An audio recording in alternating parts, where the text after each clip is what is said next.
Suatu hari seorang mantan dosen matematika yang bernama Venkat diundang ke Inggris untuk bertemu dengan Percy, yang merupakan seorang lulusan ahli matematika paling jenius di dunia, lulusan Primagama. Karena ada sesuatu hal yang sangat penting yang harus mereka bicarakan secara empat mata. Tapi anehnya Percy ingin mereka bertemu di sebuah kasino paling besar yang ada di London. Padahal Venkat trauma mendatangi tempat itu karena bisa membuka kembali luka lamanya. Jadi setahun yang lalu ketika Venkat masih menjadi dosen di sebuah kampus ternama di India, penelitiannya selalu dipandang sebelah mata sama dekannya sendiri. Semua penelitiannya gagal terbit. Bagi si dekan, Venkat adalah ahli matematika yang sangat tidak ahli. Gara-gara omongan dekannya yang nyelekit seperti komentar netizen, Venkat pun langsung berusaha mengkaji ulang penelitiannya. Dan sewaktu lagi serius-seriusnya mengerjakan penelitiannya, mendadak komputer Venkat menampilkan iklan permainan poker bertuliskan yang dibutuhkan hanyalah sedikit matematika. Dan ia pun tertarik untuk mencobanya.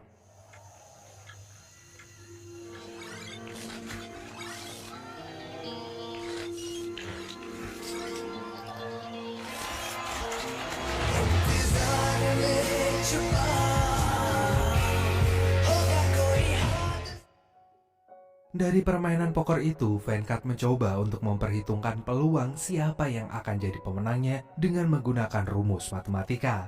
Karena perhitungannya tepat sasaran, Venkat pun langsung menjadikannya sebagai penelitiannya. Dan tanpa pikir panjang, Venkat pun menguji penelitiannya itu tentang probabilitas atau peluang kepada mahasiswanya. Venkat meminta semua mahasiswanya untuk menebak di mana ia menyimpan mobil-mobilannya di antara 3 wadah yang sudah ia acak. Meski semua mahasiswa sudah memperhatikannya dengan sangat serius, tapi nyatanya gak ada satupun yang bisa menebaknya.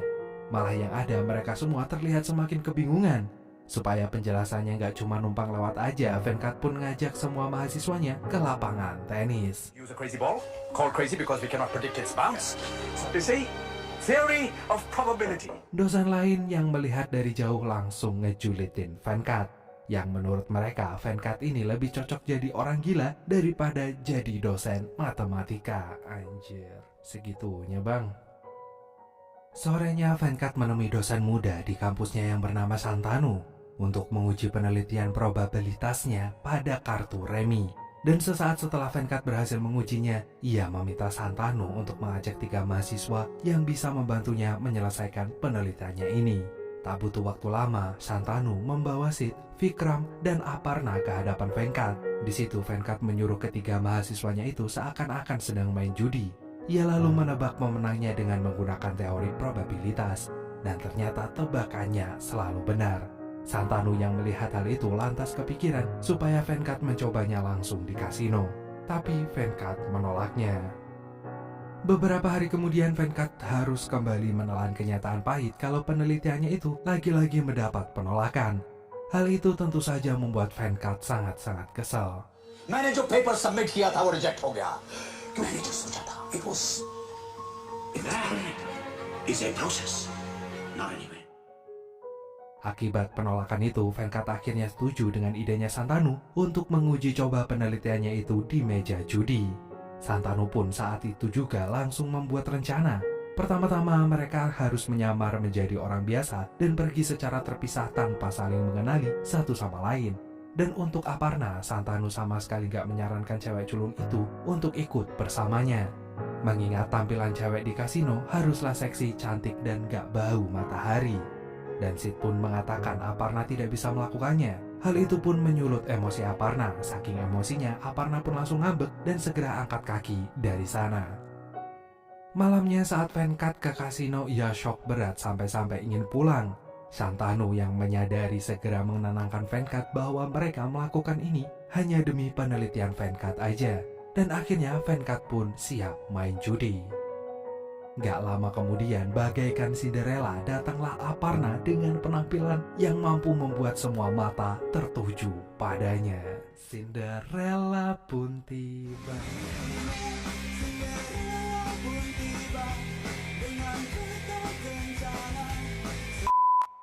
Meski sempat kaget, Santanu pun langsung memanfaatkan kesempatan itu untuk memberikan kode kartunya kepada Venkat.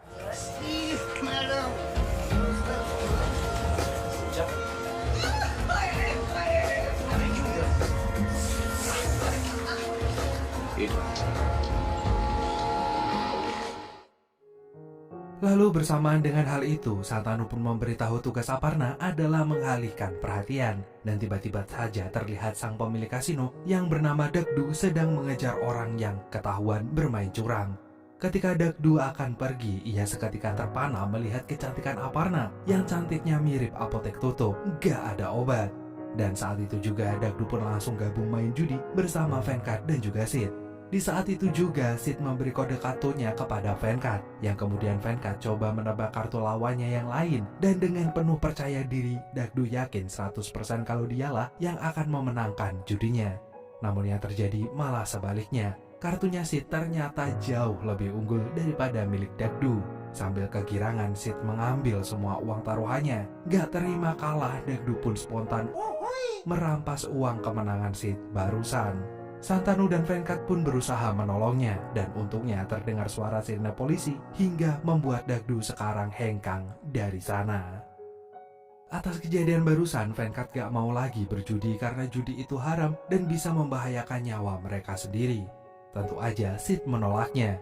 Bagaimanapun juga ia tetap butuh uang karena orang tuanya benar-benar kerja banting tulang sampai berhutang supaya ia bisa kuliah.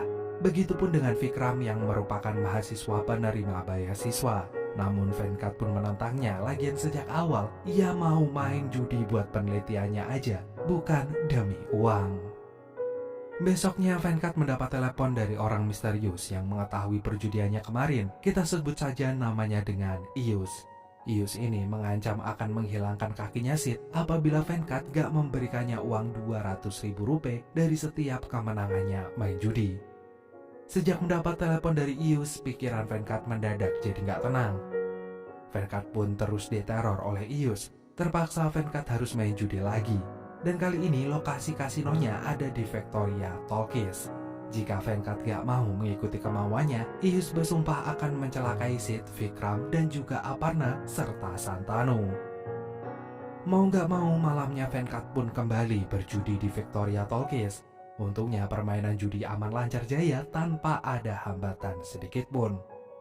Selesai berjudi, Santanu pun membagikan hasil uang kemenangan mereka, di mana Venkat mendapatkan bagian yang paling banyak dan sebagiannya akan disedekahkan kepada Ius. Beberapa saat kemudian, Venkat menaruh uang 200.000 rupiah itu di tempat yang sebelumnya sudah ditentukan oleh Ius. Gak lama setelah itu, sebuah mobil pun lewat dan mengambil uangnya. Dan begitulah yang terjadi seterusnya. Venkat selalu diteror untuk bermain judi supaya uang hasil kemenangannya diserahkan ke Ius. Di sisi lain, Sid dan Aparna menyelinap pergi ke kasino. Dan tanpa mereka sadari, seorang teman sekelas mereka yang bernama Abbas mengikuti mereka sampai ke kasino. Untungnya si Abbas ini gak bermulut besar. Makanya pas ngeliat dosennya juga ada di sana, ia cuma diem-diem baik dan berlagak gak kenal. Kayak kamu sama mantanmu sekarang yang pura-pura gak kenal. Barulah ketika bertemu Sid di kamar mandi, Abbas membuka suaranya. Sid memperingati Abbas agar gak melakukan keinginannya seenak jidat. Sementara itu saat Venkat mau bernafas lega, tiba-tiba aja lawan main judinya seperti mengenali dirinya. Ia bahkan mendesak Venkat untuk mengatakan yang sebenarnya. Karena Venkat terus bungkam, ia pun merasa gregetan dan terjadilah baku hantam. Sid yang udah muak pun langsung menembakkan pistol ke udara.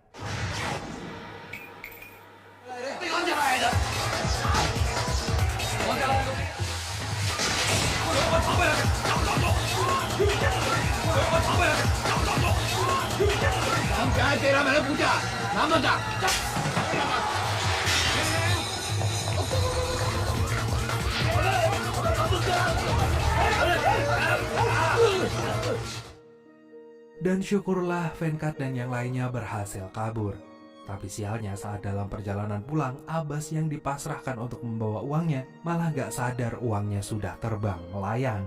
Merasa bersalah dengan apa yang terjadi, Abbas pun berjanji akan membawa mereka ke pesta orang-orang kaya yang biasanya sering mengadakan main judi secara privasi. Jika menang, mereka akan mendapatkan banyak keuntungan. Mendengar itu, Venkat sontak menentangnya. Rasa-rasanya semua ini sudah terlalu kelewatan. Padahal sudah jelas tujuan awal mereka main judi semata-mata bukan demi uang. Lebih baik mereka berhenti aja, cukup sampai di sini. Sayangnya Santanu, Sid, Vikram, dan Aparna tetap nekat pergi ke pesta orang kaya kenalannya Abbas itu. Dan setelah menunggu cukup lama, mereka pun sadar Venkat gak akan datang. Namun bukannya pulang, mereka malah masih lanjut main judi. Alhasil mereka pun kalah telak. Dan sewaktu Vikram ke toilet, ia dikejutkan dengan CCTV yang ada di mana-mana. Sambil panik ketakutan, Vikram pun buru-buru pulang. Begitupun dengan yang lain. Waktu sampai di kampus, mereka menunggu Venkat hingga terguyur hujan deras. Gak berselang lama, Venkat pun datang. Dengan sangat senangnya, ia curhat bahwa ia sudah menyelesaikan penelitiannya. Dan itu artinya mulai sekarang ia gak akan lagi main judi. Tapi yang jadi masalahnya sekarang, Venkat harus mencari tahu siapa si Ius ini sebenarnya. Ia mencurigai dalangnya ini adalah salah satu dari Santanu, Sid, Aparna, ataupun Abbas, dan juga Vikram. Di tengah kecurigaan itu, Vikram datang dengan kepala yang berdarah-darah. Gak lama dari itu, Venkat pun mendapat telepon dari Ius. Katanya Vikram begitu karena Venkat nekat ketahuan ingin mengakhiri main judi. Jika sampai itu benar-benar terjadi, ia gak akan segan-segan untuk melukai yang lainnya. Venkat pun mengaku ke semua orang bahwa selama ini ia diteror dan diperas oleh orang bernama Ius. Besoknya, Venkat kembali mendapatkan kenyataan pahit. Penelitiannya lagi-lagi ditolak oleh dekannya. Jadi malamnya, Venkat yang sebenarnya ingin tobat harus balik lagi ke dunia judi. Kali ini Venkat akan berhadapan dengan orang paling kaya di India. Namanya adalah Ravinder. Karena Ravinder ini merasa jumawa, ia pun memilih lebih fokus untuk menonton pertandingan baseball. Bahkan ia bertaruh dengan jumlah uang yang sangat fantastis. Di momen itulah Venkat memberikan kode kartunya kepada Vikram. Dan dengan mudahnya Vikram memenangkan judi itu. Sedangkan Ravinder hanya bisa melongo, apalagi pas tahu tim taruhan baseballnya juga kalah. Ravinder pun mendadak langsung kena serangan jantung dan gak sempat menyerang balik. Aku cinta. Hey, somebody get a doctor! Ketika Santanu membagikan uangnya untuk Ius, Abbas nyeletuk kalau Ius itu pastilah orang yang miskin. Dan entah kenapa Vikram malah marah-marah gak terima. Lalu HP Vikram berdering dan ternyata itu telepon dari Ius. Dalam panggilan itu, ia meminta Venkat untuk menaruh uangnya di dekat pelabuhan. Gak ingin Venkat pergi sendirian, Santanu pun menawarkan diri menemaninya. Siapa tahu Santanu kenal dengan Ius. Sesaat setelah mereka pergi ke pelabuhan, HP Santanu pun berdering. Di waktu yang bersamaan saat Santanu mengangkatnya, si pemeras itu pun datang mengambil uangnya. Santanu pun memberitahu Venkat kalau seharusnya Santanu gak ikut bersamanya. Besoknya saat Venkat sedang berkonsultasi dengan penelitiannya ke dekan, ia dicaci maki habis-habisan, bahkan dianggap gak punya otak. Sementara di tempat lain, Vikram teriak-teriak memanggil Santanu yang lagi ngajar hanya demi memberitahu kalau semua uangnya sudah dicuri. Rencananya Vikram berniat akan melaporkannya ke dekan, kemudian ke polisi. Tentu saja Santanu gak setuju, karena itu sama saja Vikram membeberkan kejahatan mereka. Bisa-bisa mereka dikeluarin dari kampus, terus dimasukin penjara. Santanu pun mencoba menenangkan Vikram. Nanti ia coba bantu untuk mengusut pencurian uangnya. Di sisi lain, Sid terlihat cemburu dengan Aparna yang akhir-akhir ini sering berseduaan dengan Abbas. Aparna yang memang dari dulu naksir sama Sid otomatis kegirangan saat orang yang disukainya itu menyukainya balik. Tapi Sid yang memiliki gengsi setinggi gunung Himalaya itu langsung mengelaknya dan malah menghina Aparna adalah wanita murahan. Gak nyangka Sid bisa bicara sesadis itu. Aparna pun saat itu juga langsung meninggalkan Sid dengan kemarahan yang sangat luar binasa. Makanya pas mereka datang ke kasino lagi, Aparna sengaja membuat Sid semakin terbakar api dengan mengajak Abbas menari romantis bersama dirinya. Sedangkan yang terjadi dengan Santanu, ia berpura-pura menjadi orang Italia demi menaklukkan cewek Italia sebagai kekasih keduanya. Ketika mereka mulai main judi, Sid pun semakin kepanasan melihat Aparna dan Abbas sampai-sampai ia nggak fokus main judinya. Sambil emosi, Sid pun pergi dari sana, namun untungnya iman pemain lain tidaklah goyah. sehingga Venkat menang seperti biasanya. Pulang-pulang, Sid langsung menodongkan pistol dengan penuh emosi gara-gara cemburunya sekaligus uangnya yang hilang. Saat Aparna mencoba menenangkannya, Sid malah menodongkan pistolnya langsung ke Aparna. Venkat yang gak tinggal diam langsung bilang kalau judi itu benar-benar telah membutakan mereka semua. Padahal rencana awal mereka berjudi hanyalah untuk penelitian antara dosen dan mahasiswanya, bukan untuk menjadi kaya raya, apalagi sampai kehilangan akhlak dan hati nuraninya. Setelah itu, Venkat curhat ke depan foto Einstein kalau ia hanyalah dosen matematika yang sebenarnya niat awalnya ingin ngajarin kehidupan kepada mahasiswanya itu. Seketika Venkat pun termenung dan kepikiran untuk mencari tahu siapa Ius ini sebenarnya yang jadi biang kerok dari semua kegilaan judi ini. Karena menurut Venkat itulah jalan satu-satunya supaya mereka bisa keluar dari lingkaran setan judi ini. Karena Venkat kembali akan memberikan uang untuk Ius, ia pun nekat menantangnya, gak peduli meski harus ditabrak.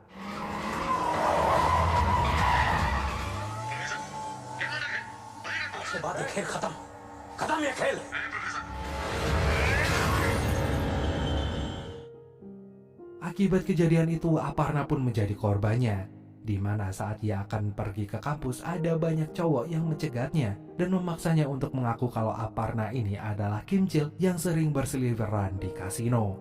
Mendapati kenyataan itu, Venkat sudah sangat kehilangan kesabarannya. Saat Ius menelponnya lagi, ia otomatis menjawabnya dengan kesal bahwa ia kalah dan Ius pemenangnya. Di sisi lain, Vikram yang sedang main di kamar asrama sahabatnya yang bernama Raj tiba-tiba menemukan uangnya yang hilang ada di lemarinya Raj. Sontak Vikram pun malah besar. Ia lalu mengadukannya kepada Santanu, dan tanpa pikir panjang Santanu langsung mengusir Raj dari kampus. Dan sewaktu Vikram kembali ke kamarnya bersama Sid dan juga Abbas, malah gantian Sid dan Abbas yang dikejutkan dengan sebuah fakta yang menyakitkan kalau ternyata Vikramlah yang sudah mencuri uangnya Sid. Kecewa dengan apa yang terjadi, Sid dan Abbas pun pergi meninggalkan Vikram sendiri tanpa sepatah kata apapun. Besoknya Raj minta maaf pada Vikram. Vikram yang sama hinanya dengan Raj karena sama-sama sudah menjadi pencuri itu akhirnya memaafkan Raj. Mereka lalu bergegas meninggalkan kampus. Tapi saat melihat ada sebuah CCTV, Vikram mendadak parno dan menjadi sangat ketakutan. Bahkan Vikram mendatangi sebuah pameran untuk berjudi lagi. Ia jadi takut melihat orang-orang. Saking takutnya saat ada yang memotretnya, Vikram langsung lari kalang kabut dan tukang foto itu mengejarnya. Vikram pun berhasil ditangkap, namun ia membanting tukang foto itu sampai nyawanya ikut kebanting. Sementara itu Santanu diputusin sama pacar keduanya karena tuh cewek udah punya pacar baru. Dan scene kemudian berpindah pada Venkat yang sedang bermain judi melawan seorang cowok yang dikenal sebagai Raja Judi India. Namanya adalah Sunny. Di permainan kali ini untuk pertama kalinya Venkat kalah main judi. Venkat dengan sengaja memilih kalah karena ia ingin segera mengakhiri teror dari Ius. Besoknya kampus dihebohkan dengan berita kalau Vikram telah COD-an dengan malaikat maut. Polisi pun kemudian datang mengamankan TKP. Dan setelah digeledah, para polisi menemukan segepok uang di kamarnya Vikram. Dekan tentu saja nggak mempercayainya, mengingat Vikram adalah penerima beasiswa. Venkat yang melihat tubuh Vikram terbujur kaku hanya bisa merasa bersalah. Dan setelah itu Venkat menyuruh Santanu untuk membaca surat terakhir dari Vikram. Dalam surat itu Vikram menjelaskan mengapa dirinya memilih untuk menyerah dengan hidup ini. Itu semua karena Vikram adalah komplotan dari Ius yang hobi memeras Venkat, di mana Vikram mengira uang bisa membantunya mendapatkan rasa hormat dan juga cinta. Sebab pada malam ketika ia pulang bermain judi di pesta orang kaya, ia ditolak mentah-mentah sama cewek yang ditaksirnya hanya karena ia mahasiswa kere. Kebetulan sekali di saat ia galau, ia melihat uang untuk si Ius, yang mana itu adalah hasil judi mereka. Dan sewaktu Ius datang, Vikram mengajaknya untuk kerjasama. Sehabis mengetahui kenyataan itu, Santanu pun shock berat. Ia lalu mengaku ke semuanya kalau sebenarnya pemerasan itu adalah idenya, yang mana ia bekerja sama dengan rentenir yang sering menagih hutangnya yang sangat menumpuk. Tapi setelah hutangnya lunas, Santanu berhenti menyuruh si rentenir itu memeras Venkat. Tapi apalah daya, si rentenir malah ketagihan dan tanpa sepengetahuannya malah bekerja sama dengan Vikram. Keesokan harinya saat dekan dan para direksi berkumpul untuk membahas dugaan kematian Vikram yang sepertinya disebabkan adanya perjudian ilegal di kampus, Venkat tanpa ragu sedikit pun mengakui bahwa ia telah bersalah karena ia melibatkan Vikram ke dalam penelitiannya. Dan untuk bertanggung jawab, Venkat pun mengundurkan diri sebagai dosen. Ia berharap masalahnya nggak perlu diperpanjang lagi demi menjaga nama baik kampus. Institution का रेपुटेशन ध्यान रखते हैं हमने तय किया कि Setelah itu, Venkat pun kembali ke desa dan mengajar sukarela anak-anak yang ada di desanya itu, Desa Ngerombot Nganjuk. Pacir yang mendengar cerita Venkat barusan akhirnya jujur kalau ia telah menerima hasil penelitian Venkat. Dan baginya penelitian Venkat layak mendapatkan penghargaan Isaac Newton, yaitu sebuah penghormatan tinggi dalam bidang matematika. Rupanya penelitian Venkat bisa sampai ke tangan Pacir berkat Santanu. Dan tanpa disangka-sangka, Santanu, Sid, Aparna, dan juga Abbas datang ke sana. Dan ketika tiba waktunya Venkat untuk menerima penghargaannya, ia malah diminta untuk memberikan pidato. Dan dalam pidatonya itu, Venkat meminta maaf atas apa semuanya yang terjadi. Dan gara-gara penelitiannya, ada nyawa yang telah ia korbankan.